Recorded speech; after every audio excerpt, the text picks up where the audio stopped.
स्वागत है आप सभी का जनरल लॉ 24 में। देखो, हमने अपनी पिछली वीडियोस के अंदर इस बारे में बात की थी कि कैसे कोर्ट इस बात को इंश्योर करता है कि कोर्ट में जब भी ट्रायल चलेगा तो उस ट्रायल में एक्यूज्ड भी प्रेजेंट होगा, जिसके रिगार्डिंग हमने 3 मेथड्स के बारे में बात भी की थी, जिनमें से सबसे पहला मेथड था सम्मन। उसके बाद जिस मेथड की बात की थी हमने वो था अरेस्ट विथ वारंट। उसके बाद जो तीसरा मेथड है जिसको हमने अभी अपनी लास्ट वीडियो में ही कवर किया है वो है अटैचमेंट। ठीक है, लेकिन इसके अलावा भी एक और मेथड है जिसके थ्रू इस बात को इंश्योर किया जाता है कि कोर्ट में जब भी ट्रायल चलेगा तो उस ट्रायल में एक्यूज्ड भी प्रेजेंट होगा। ठीक है, और वो मेथड है अरेस्ट विदाउट वारंट। तो अब ये अरेस्ट विदाउट वारंट कौन कौन कर सकता है, किन किन सिचुएशन में कर सकता है, कैसे कैसे किया जाता है, वो सारी की सारी चीजें हम इस वीडियो में समझेंगे। So let's start with the video.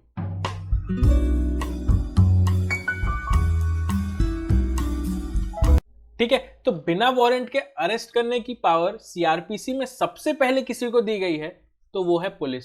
अब पुलिस किन किन सिचुएशन में किन किन लोगों को और कैसे कैसे अरेस्ट कर सकती है वो सारी की सारी बातें सेक्शन नंबर 41 हमें बताता है। जहां सेक्शन नंबर 41 का पहला क्लॉज हमें कहता है कि कोई भी पुलिस ऑफिसर हो उसके पास इस बात की डिस्क्रिशनरी पावर होती है कि वो बिना मजिस्ट्रेट के ऑर्डर के, इवन बिना वारंट के, किसी भी व्यक्ति को अरेस्ट कर सकती है। अब ये वाला पॉइंट पढ़ के तो हमें लगता है कि पुलिस के पास अनलिमिटेड पावर है, तो ऐसा नहीं है। ये जो पहला पॉइंट है ना, इसी के सब क्लॉजेस पुलिस की इस पावर को लिमिट करते हैं। तो अब वो सब क्लॉजेस हमें क्या बता रहे हैं उसको देख लेते हैं। तो पहले पॉइंट का पहला सब क्लॉज हमें कहता है a person who commits in the presence of a police officer a cognizable offence. यानी कि अगर कोई पर्सन पुलिस ऑफिसर के सामने कोई कॉग्निजेबल ऑफेंस करता है तभी पुलिस ऑफिसर के पास ये पावर आती है कि वो मजिस्ट्रेट के ऑर्डर के बिना, इवन बिना वारंट के, उस व्यक्ति को अरेस्ट कर सकता है। ठीक है।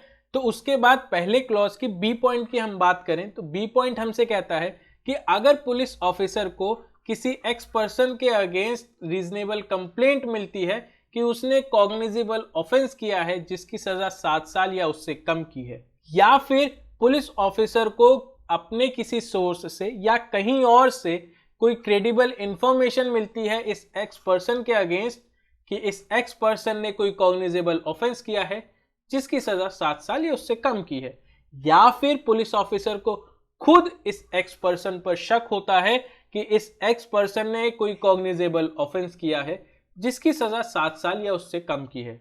तो अब ऐसी सिचुएशन में कुछ कंडीशंस सामने निकल कर आती हैं। अगर वो कंडीशंस सेटिस्फाई हो जाती हैं तो पुलिस ऑफिसर के पास ये पावर आ जाती है कि वो कोर्ट के ऑर्डर के बिना भी इस एक्स पर्सन को अरेस्ट कर सकता है। ठीक है, तो अब वो कौन सी कंडीशंस है उसको देख लेते हैं। तो सबसे पहली कंडीशन तो यही है कि पुलिस ऑफिसर के पास जब कोई कंप्लेंट आती है या उसे कोई इंफॉर्मेशन मिलती है या फिर उसको किसी पर्सन के ऊपर कोई शक होता है तो केवल इन्हीं के बेसिस पर जाकर वो एक्यूज्ड को ना अरेस्ट कर ले।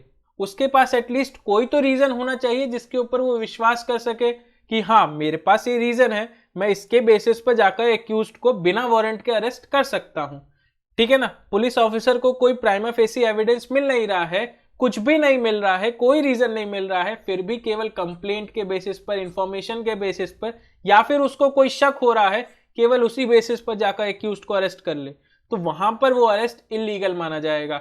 ऐसा भी तो हो सकता है ना कि जिस व्यक्ति ने कंप्लेंट लिखाई है वो गलत कंप्लेंट लिखा दी हो, या फिर जिस व्यक्ति ने कोई इंफॉर्मेशन दी है वो गलत इंफॉर्मेशन दे दी हो, या फिर पुलिस ऑफिसर को कोई गलती शक हो गया हो, कोई गलतफहमी हो। तो ऐसी सिचुएशन में जिस व्यक्ति को उसने अरेस्ट किया होगा तो उसके साथ तो गलत हो जाएगा ना। तो इसीलिए पहली कंडीशन तो यही है कि पुलिस ऑफिसर के पास जब कोई कंप्लेंट आएगी या कोई इंफॉर्मेशन आएगी या उसको शक होगा तो इसके साथ साथ उसके पास कोई तो प्राइमा फेसी एविडेंस होना चाहिए, कोई तो रीजन होना चाहिए जिसके ऊपर वो विश्वास करके एक्यूज्ड को अरेस्ट कर सके। ठीक है ना। तो पहली कंडीशन के फुलफिल होने के बाद हम बात करें सेकंड कंडीशन की, तो सेकंड कंडीशन के अंदर अगेन कुछ सब पॉइंट्स हैं। उनमें से अगर कोई एक भी सब पॉइंट सेटिस्फाई होता है तो ये जरूरी हो जाएगा कि पुलिस ऑफिसर एक्यूज्ड को कोर्ट के ऑर्डर का वेट किए बिना ही तुरंत ही जल्द से जल्द अरेस्ट करे। तो अब वो कौन से सब पॉइंट्स हैं उसको देख लेते हैं। तो सबसे पहला सब पॉइंट तो यही है कि अगर पुलिस ऑफिसर को ऐसा लगता है कि अगर उसने एक्यूज्ड को अरेस्ट नहीं किया तो एक्यूज्ड केवल वही ऑफेंस करके नहीं रुक जाएगा, वो आगे फर्दर और भी कई ऑफेंसेस करेगा। तो यहां पर यह जरूरी हो जाएगा कि पुलिस ऑफिसर जल्द से जल्द उस एक्यूज्ड को अरेस्ट करे, जिससे कि वो एक्यूज्ड आगे फर्दर कोई और ऑफेंस न कर पाए। ठीक है ना। उसके अलावा जो सेकंड पॉइंट है वो कहता है कि अगर पुलिस ऑफिसर को ऐसा जरूरी लगता है कि जो ऑफेंस के रिगार्डिंग उसके पास कंप्लेंट आई है या इंफॉर्मेशन आई है या जिस ऑफेंस के रिगार्डिंग उसको उस एक्यूज्ड के ऊपर शक है, उसके इन्वेस्टिगेशन के लिए उस व्यक्ति का अरेस्ट होना जरूरी है, तो पुलिस ऑफिसर वहां पर भी उस एक्यूज्ड को कोर्ट के ऑर्डर का वेट किए बिना ही अरेस्ट कर सकता है। ठीक है। उसके बाद थर्ड पॉइंट की हम बात करें तो थर्ड पॉइंट कहता है कि अगर पुलिस ऑफिसर को इस बात का शक होता है कि अगर एक्यूज्ड को अरेस्ट नहीं किया गया तो वो एविडेंस को क्या करेगा, या तो गायब कर देगा या फिर वो एविडेंस के साथ कोई छेड़छाड़ करेगा। ठीक है ना। तो ऐसी सिचुएशन में भी पुलिस ऑफिसर बिना वेट किए एक्यूज्ड को बिना वारंट के अरेस्ट कर सकता है।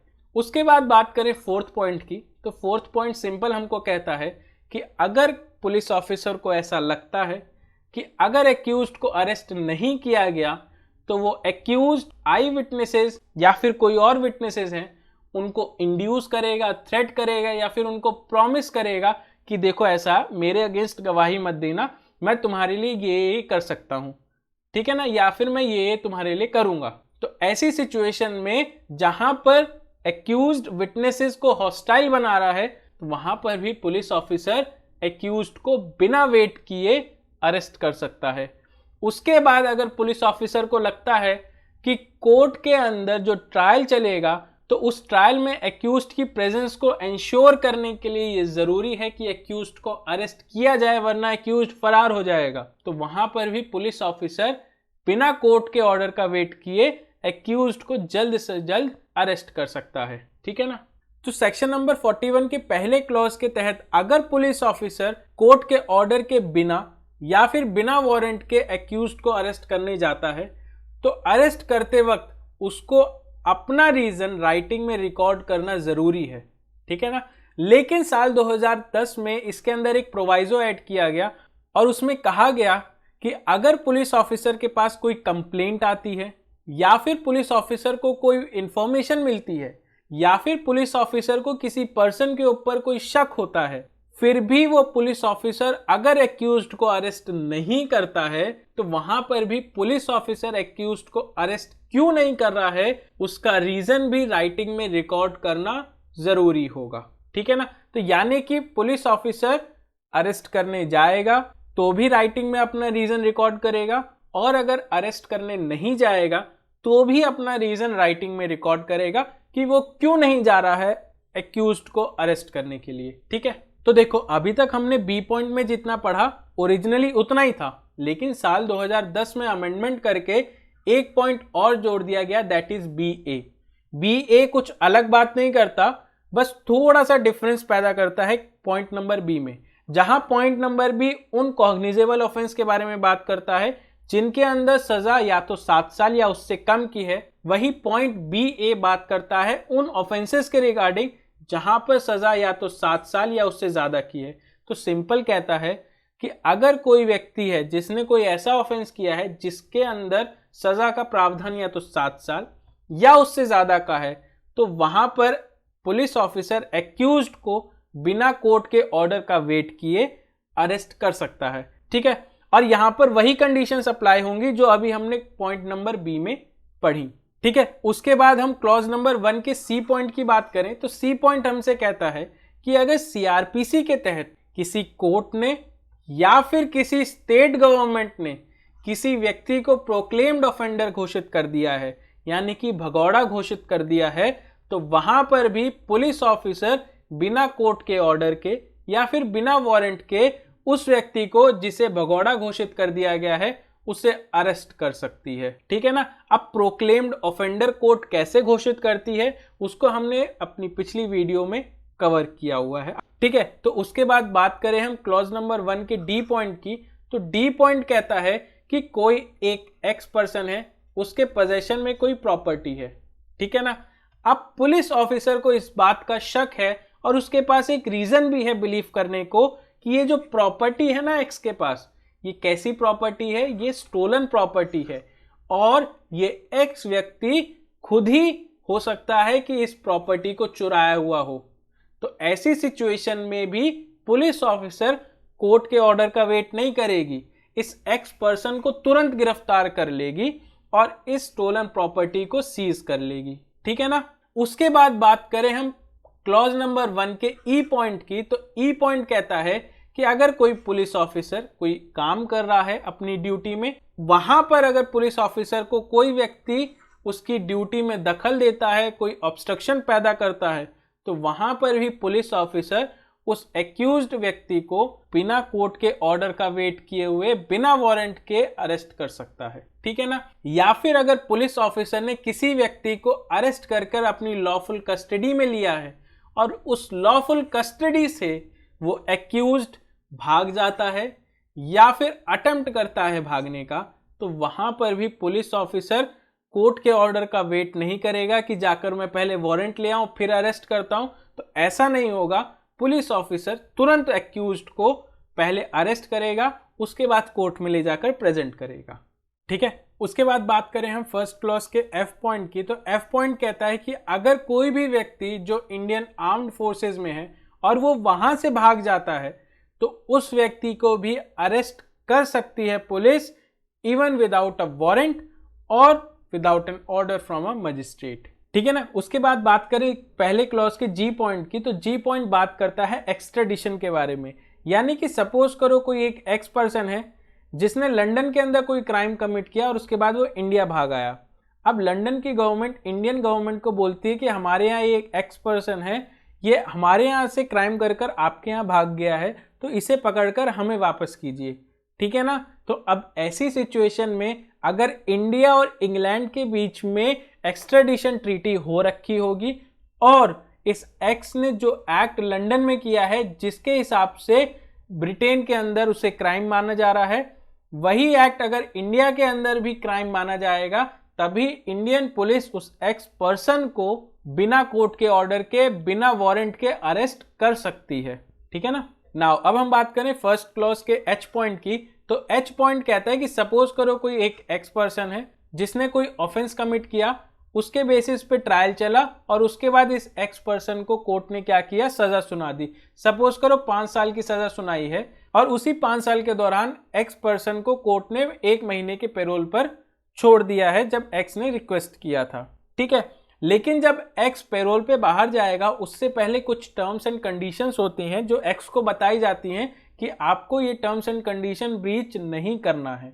लेकिन जब ये एक्स पर्सन पैरोल पर बाहर होता है, अगर वो उन टर्म्स एंड कंडीशन को ब्रीच कर देता है तो वहां पर भी पुलिस ऑफिसर इस एक्स पर्सन को कोर्ट के ऑर्डर के बिना या बिना वारंट के भी अरेस्ट कर सकते हैं। सिंपल कहा जाए तो जो रिलीज्ड कन्विक्ट होते हैं वो कोई भी ऐसा रूल जो सेक्शन 356 के क्लॉज नंबर 5 के अंदर दिया गया है उसको ब्रीच करते हैं, तो उन लोगों को भी पुलिस क्या कर सकती है, बिना वारंट के अरेस्ट कर सकती है, ठीक है। उसके बाद बात करें क्लॉज नंबर 1 के आई वाले पॉइंट की, तो आई पॉइंट कहता है कि एक पुलिस ऑफिसर दूसरे पुलिस ऑफिसर को भी रिक्वेस्ट कर सकता है कि तुम जाकर इस एक्स पर्सन को पकड़ लो, इस एक्स पर्सन को अरेस्ट कर लो। तो वो पुलिस ऑफिसर जिसको रिक्वेस्ट किया गया है वो कोर्ट से ऑर्डर लेने नहीं जाएगा, वो बिना ऑर्डर के, बिना वारंट के उस एक्स पर्सन को अरेस्ट कर सकता है, ठीक है ना, ठीक है ना। तो सेक्शन 41 के क्लॉज नंबर 1 के अंदर जो ए पॉइंट से लेकर आई पॉइंट तक सारी सिचुएशंस दे रखी हैं, उन सिचुएशंस के अंदर पुलिस ऑफिसर बिना वारंट के एक्यूज्ड को अरेस्ट कर सकता है, ठीक है ना। उसके बाद बात करें क्लॉज नंबर 2 की, तो सेक्शन 41 का क्लॉज नंबर 2 हमसे सिंपल कहता है कि अगर एक्यूज्ड ने कोई नॉन कॉग्निजेबल ऑफेंस किया है तो सेक्शन 42 के अलावा उसके पास कोई और पावर नहीं है कि वो उस एक्यूज्ड को अरेस्ट कर सके, ठीक है ना। तो देखो सेक्शन नंबर 41 के अंदर जो सिचुएशंस दे रखी हैं उन सिचुएशंस के तहत तो पुलिस ऑफिसर के पास ये पावर है ही कि वो एक्यूज्ड को बिना कोर्ट के ऑर्डर के बिना वारंट के अरेस्ट कर सकता है। लेकिन सेक्शन नंबर 42 जो है, जिसके regarding clause number 2 of section 41 भी बात करता है, वो भी एक सिचुएशन के बारे में बताता है जिस सिचुएशन में अगर पुलिस ऑफिसर के सामने कोई एक्यूज्ड आता है तो वहां पर एक्यूज्ड को पुलिस ऑफिसर अरेस्ट कर सकता है। ठीक है ना। तो अब वो कौन सी सिचुएशन है उसके बारे में मोटा मोटा सेक्शन 42 की हेडिंग हमें बता देती है। तो सेक्शन 42 की हेडिंग हमें कहती है arrest on refusal to give name and residence, यानी कि अगर एक्यूज्ड अपना नाम और रेसिडेंशियल एड्रेस पुलिस ऑफिसर के पूछने पे उसे नहीं बताता तो वहां पर पुलिस ऑफिसर उस एक्यूज्ड को बिना वारंट के अरेस्ट कर सकता है। अब इसी सिचुएशन को सेक्शन नंबर 42 3 क्लॉजेस के अंदर डिटेल में बताता है। जहां सेक्शन नंबर 41 का पहला क्लॉज हमें कहता है कि अगर कोई व्यक्ति पुलिस ऑफिसर के प्रेजेंस में कोई नॉन कॉग्निजेबल ऑफेंस कमिट करता है या फिर इस व्यक्ति के ऊपर आरोप लगता है कि इसने कोई नॉन कॉग्निजेबल ऑफेंस कमिट किया है, ठीक है ना। तो यहां पर हमारे पास दो लोग हो गए, एक तो वो जिसने पुलिस ऑफिसर के सामने नॉन कॉग्निजेबल ऑफेंस कमिट किया है और एक वो व्यक्ति जिसके ऊपर आरोप लग रहा है कि उसने नॉन कॉग्निजेबल ऑफेंस कमिट किया है, ठीक है ना।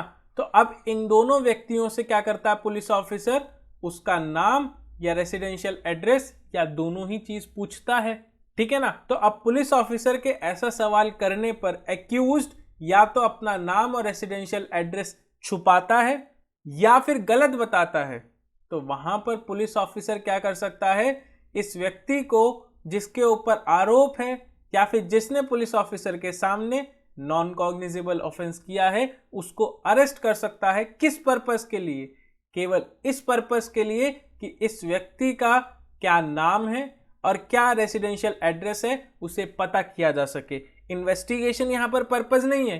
क्यों नहीं है, क्योंकि यहां पर जो ऑफेंस कमिट किया गया है या फिर जिस व्यक्ति पर जिस तरीके के ऑफेंस का आरोप लगा है वो ऑफेंस कैसा है, नॉन कॉग्निजेबल है, ठीक है ना। तो अब यहां पर एक्स पर्सन को क्लॉज नंबर 1 के तहत जिस पर्पस के लिए अरेस्ट किया गया था वो तो पर्पस फुलफिल हो गया, क्योंकि इस एक्स पर्सन का असली नाम और रेसिडेंशियल एड्रेस दोनों ही पता चल गया। तो अब जब पुलिस ऑफिसर को इस एक्स पर्सन का नाम और एड्रेस दोनों ही पता चल गए तो पुलिस ऑफिसर इस एक्स पर्सन को अपने पास रख के करेगी क्या, क्योंकि जो ऑफेंस इस एक्स पर्सन ने किया है उस ऑफेंस के रिगार्डिंग पुलिस ऑफिसर बिना कोर्ट के परमिशन के इन्वेस्टिगेशन तो कर नहीं सकती। तो अब यहां पर पुलिस ऑफिसर इस एक्स पर्सन से एक बॉन्ड एग्जीक्यूट करवा लेगा और उसके बाद इस एक्स पर्सन को रिलीज कर देगा, ठीक है ना। लेकिन जब पुलिस ऑफिसर इस व्यक्ति से बॉन्ड एग्जीक्यूट करवाएगा तो वहां पर पुलिस ऑफिसर के पास डिस्क्रिशनरी पावर है कि वो चाहे तो बॉन्ड को श्योरिटी के साथ एग्जीक्यूट करवा ले, चाहे तो बिना श्योरिटी के साथ एग्जीक्यूट करवा ले, वो उसकी मर्जी है। लेकिन यहां पर अगर ये एक्स पर्सन इंडिया का रेसिडेंट नहीं है यानी कि फॉरेनर है तो वहां पर ये डिस्क्रिशन खत्म हो जाएगी और जब ये एक्स पर्सन बॉन्ड एग्जीक्यूट करेगा तो उसके साथ वो श्योरिटी भी देगा। और ये श्योरिटी कौन होगा, ये श्योरिटी इंडिया का रेसिडेंट होना जरूरी है, तभी वो श्योरिटी वैलिड मानी जाएगी, ठीक है ना। उसके बाद बात करें क्लॉज नंबर 3 की, तो क्लॉज नंबर 3 कहता है कि क्लॉज नंबर 1 के तहत जिस व्यक्ति को अरेस्ट किया था उस व्यक्ति का असली नाम और एड्रेस नहीं पता चलता है जिस वक्त उसको अरेस्ट किया गया था वहां से 24 घंटे के अंदर, या फिर उस व्यक्ति का नाम और एड्रेस तो पता चल गया है लेकिन उस व्यक्ति ने क्लॉज नंबर 2 के तहत बॉन्ड एग्जीक्यूट नहीं किया है, तो ऐसी सिचुएशन में पुलिस ऑफिसर उस व्यक्ति को मजिस्ट्रेट के सामने ले जाकर पेश कर देगा, ठीक है ना, ठीक है ना। तो अभी हमने जो पिछले 2 सेक्शन देखे वो दोनों ही सेक्शन बात करते हैं कि किन सिचुएशन में पुलिस ऑफिसर एक्यूज्ड को बिना वारंट के अरेस्ट कर सकता है। लेकिन सेक्शन नंबर 43 एक प्राइवेट इंडिविजुअल को भी ये पावर देता है कि वो व्यक्ति भी बिना वारंट के किसी व्यक्ति को अरेस्ट कर सकता है। लेकिन वो कब बिना वारंट के किसी दूसरे व्यक्ति को अरेस्ट कर सकता है और उसका प्रोसीजर क्या है वो सेक्शन नंबर 43 हमें 3 क्लॉजेज में बताता है। जहां पहला क्लॉज हमें कहता है कि सपोज करो कोई एक एक्स पर्सन है जो क्या है, एक प्राइवेट इंडिविजुअल है, ठीक है ना। तो अब ये प्राइवेट इंडिविजुअल के पास इस बात की डिस्क्रिशनरी पावर है कि वो उस वाई पर्सन को अरेस्ट कर सकता है जो इस एक्स पर्सन के सामने कोई non bailable cognizable offence commit कर रहा है, ठीक है ना। तो एक सिचुएशन सामने आ गई जिस सिचुएशन में ये प्राइवेट इंडिविजुअल किसी एक्यूज्ड को अरेस्ट कर सकता है, ठीक है ना। उसके बाद दूसरी सिचुएशन कहता है कि अगर ये वाई पर्सन क्या है, प्रोक्लेम्ड ऑफेंडर है, यानी कि भगौड़ा घोषित किया गया है ये वाई पर्सन, तो वहां पर भी ये एक्स पर्सन इस वाई पर्सन को अरेस्ट कर सकता है, ठीक है ना। तो दो सिचुएशन आ गई जिन सिचुएशन में किसी भी एक्यूज्ड को एक प्राइवेट इंडिविजुअल अरेस्ट कर सकता है, ठीक है ना। लेकिन अब अरेस्ट करने के बाद करेगा क्या? तो यहां पर पहला क्लॉज कहता है कि जैसे ही प्राइवेट इंडिविजुअल किसी एक्यूज्ड को इन दो सिचुएशन में अरेस्ट करेगा तो देखेगा कि जहां पर उसने अरेस्ट किया उसके आसपास कोई पुलिस ऑफिसर तो नहीं है। अगर कोई आसपास पुलिस ऑफिसर है तो उसी पुलिस ऑफिसर को ये एक्स पर्सन इस वाई पर्सन को हैंड ओवर कर देगा। लेकिन आसपास अगर कोई पुलिस ऑफिसर नहीं दिखता है, ठीक है ना, तो ये एक्स पर्सन देखेगा कि जहां पर उसने इस वाई को अरेस्ट किया है वहां से आसपास कौन सा पुलिस स्टेशन है, और जो भी नियरेस्ट पुलिस स्टेशन होगा वहां पर ले जाकर ये एक्स पर्सन इस वाई पर्सन को हैंड ओवर कर देगा। तो देखो यहाँ पर पहला क्लॉज पढ़ के हमें समझ में आ गया कि प्राइवेट इंडिविजुअल जब किसी एक्यूज्ड को अरेस्ट करेगा तो अरेस्ट करने के बाद डायरेक्ट कोर्ट नहीं चला जाएगा कि सर ये देखो ये व्यक्ति जो है ये नॉन बेलेबल कॉग्निजेबल ऑफेंस कर रहा था, या फिर इसको आपने प्रोक्लेम्ड ऑफेंडर घोषित कर रखा तो ये लो मैंने आपके सामने पेश कर दिया। ऐसा नहीं होगा। जिस व्यक्ति ने अरेस्ट किया एक्यूज्ड को वो पुलिस ऑफिसर के पास ले जाकर हैंड ओवर कर देगा। पुलिस ऑफिसर नहीं है तो नियरेस्ट पुलिस स्टेशन ले जाकर किसी भी पुलिस ऑफिसर को वो प्राइवेट इंडिविजुअल एक्यूज्ड को हैंड ओवर कर देगा, ठीक है ना। उसके बाद बात करें क्लॉज नंबर 2 की, तो क्लॉज नंबर 2 कहता है कि जैसे ही वो प्राइवेट इंडिविजुअल एक्यूज्ड को पुलिस ऑफिसर को हैंड ओवर करेगा तो वो पुलिस ऑफिसर देखेगा कि वो जो एक्यूज्ड है वो सेक्शन 41 की किसी सिचुएशन में कवर हो रहा है कि नहीं हो रहा। अगर वो सेक्शन 41 की किसी सिचुएशन में कवर हो रहा होगा तो वो पुलिस ऑफिसर उस व्यक्ति को री अरेस्ट कर लेगा, ठीक है ना। उसके बाद बात करें क्लॉज नंबर 3 की, तो क्लॉज नंबर 3 कह रहा है कि पुलिस ऑफिसर के पास जब एक्यूज्ड को हैंड ओवर किया गया तो पुलिस ऑफिसर ने देखा कि ये जो व्यक्ति है ना इसने तो नॉन कॉग्निजेबल ऑफेंस किया है, ठीक है ना। तो पुलिस ऑफिसर क्या करेगा, उसको छोड़ देगा। लेकिन वो तभी छोड़ेगा ना जब उस व्यक्ति का नाम और एड्रेस पता होगा। पुलिस ऑफिसर ने देखा कि एक्यूज्ड पर्सन जो वाई है उसने नॉन कॉग्निजेबल ऑफेंस किया है, तो पुलिस ऑफिसर ने उससे उसका नाम और एड्रेस पूछा। लेकिन इस वाई पर्सन ने क्या किया, अपना नाम और एड्रेस बताने से मना कर दिया या फिर गलत बता दिया, ठीक है ना। तो पुलिस ऑफिसर यहां पर क्या करेगा, सेक्शन 42 का इस्तेमाल करते हुए इस वाई पर्सन को इस पर्पस से अरेस्ट करेगा जिससे कि इस वाई पर्सन का नाम और एड्रेस पता चल जाए, ठीक है ना। लेकिन अगर पुलिस ऑफिसर के पास जब इस वाई पर्सन को एक्स ने सबमिट किया तो पुलिस ऑफिसर को ऐसा लगता है कि ये वाई पर्सन ने कोई ऑफेंस नहीं किया है, जबरदस्ती ले आया है एक्स इसको, तो वहां पर पुलिस ऑफिसर बिना टाइम गवाए इस वाई पर्सन को अपनी कस्टडी से रिलीज कर देगा, ठीक है ना, ठीक है ना। नाउ अब हम बात करते हैं सेक्शन नंबर 44 की। तो देखो सेक्शन नंबर 44 मजिस्ट्रेट के उस पावर के बारे में बात करता है जहां पर मजिस्ट्रेट बिना वारंट के, बिना कोर्ट के ऑर्डर के एक्यूज्ड को अरेस्ट कर सकती है। जहां सेक्शन 44 का पहला क्लॉज हमें कहता है कि सपोज करो कोई एक एक्स पर्सन है जो क्या है, या तो जुडिशियल मजिस्ट्रेट है या फिर एग्जीक्यूटिव मजिस्ट्रेट है। अब ये क्या करने निकले हैं, अपने लोकल एरिया ज्यूरिसडिक्शन में मॉर्निंग वॉक पे निकले हैं। यानी कि इस एक्स पर्सन का जो एक अधिकार क्षेत्र है वहां पर ये एक्स पर्सन मॉर्निंग वॉक पर निकले हैं। अब ये जब मॉर्निंग वॉक पर थे तो इन्होंने देखा कि कोई एक वाई पर्सन है जो इन्हीं के सामने कोई ऑफेंस कमिट कर रहा है। तो अब इनकी तो ड्यूटी बनती है ना कि इस वाई पर्सन को रोकें। कैसे रोकेंगे, इस वाई पर्सन को डिटेन करेंगे यानी कि अरेस्ट करेंगे। तो सेक्शन 44 इनको इस बात की पावर देता है कि वो वाई पर्सन को या तो खुद अरेस्ट कर सकते हैं या फिर किसी प्राइवेट इंडिविजुअल को बोलेंगे कि एक काम करो, मैं मजिस्ट्रेट हूं, मैं तुम्हें ऑर्डर दे रहा हूं, इस वाई पर्सन को अरेस्ट कर लो, ठीक है ना। तो यानी कि अगर जुडिशियल मजिस्ट्रेट या एग्जीक्यूटिव मजिस्ट्रेट के लोकल ज्यूरिसडिक्शन के अंदर कोई ऑफेंस कमिट किया जा रहा है तो उस ऑफेंस को वो जुडिशियल मजिस्ट्रेट या फिर एग्जीक्यूटिव मजिस्ट्रेट रोकने के लिए उस एक्यूज्ड को या तो खुद अरेस्ट कर सकते हैं या फिर किसी को ऑर्डर दे सकते हैं कि एक काम करो, तुम उस एक्यूज्ड को अरेस्ट करो, ठीक है ना। उसके बाद सेक्शन 44 का क्लॉज नंबर 2 कहता है कि ये जो एक्स पर्सन है, जो क्या है, या तो जुडिशियल मजिस्ट्रेट है या फिर एग्जीक्यूटिव मजिस्ट्रेट है, इनके पास पावर है कि ये जो वाई पर्सन है ना, इसके अगेंस्ट अरेस्ट वारंट इशू कर सकते हैं। तो ऐसे व्यक्ति के अगेंस्ट, जिस व्यक्ति के अगेंस्ट ये x person arrest warrant issue कर सकता है, उसको भी ये एक्स पर्सन या तो खुद अरेस्ट कर सकता है या फिर किसी को ऑर्डर दे सकता है कि जाओ तुम इस वाई पर्सन को अरेस्ट कर मेरे सामने पेश करो, ठीक है ना। सो सीआरपीसी में 3 लोगों को पावर दी गई है कि वो एक्यूज्ड को बिना वारंट के अरेस्ट कर सकते हैं। पहला है पुलिस ऑफिसर, दूसरा है प्राइवेट इंडिविजुअल और तीसरा है मजिस्ट्रेट। लेकिन मजिस्ट्रेट के पास जो पावर है सेक्शन 44 में वो अनलिमिटेड है। यहाँ पर कोई भी टर्म्स एंड कंडीशन नहीं लगाई गई हैं मजिस्ट्रेट के ऊपर कि केवल इन्हीं ऑफेंस में आप अरेस्ट कर सकते हो, केवल इन्हीं कंडीशन में, इन्हीं सर्कमस्टेंसेस में आप अरेस्ट कर सकते हो, ऐसा नहीं है। लेकिन प्राइवेट इंडिविजुअल जब अरेस्ट करेगा तो केवल उन्हीं सिचुएशन में अरेस्ट करेगा जिनमें उसको पावर दी गई है, और पुलिस ऑफिसर भी उन्हीं सर्कमस्टेंसेस में अरेस्ट करेगा एक्यूज्ड को बिना वारंट के, जहां पर उसे पावर दी गई है, ठीक है ना।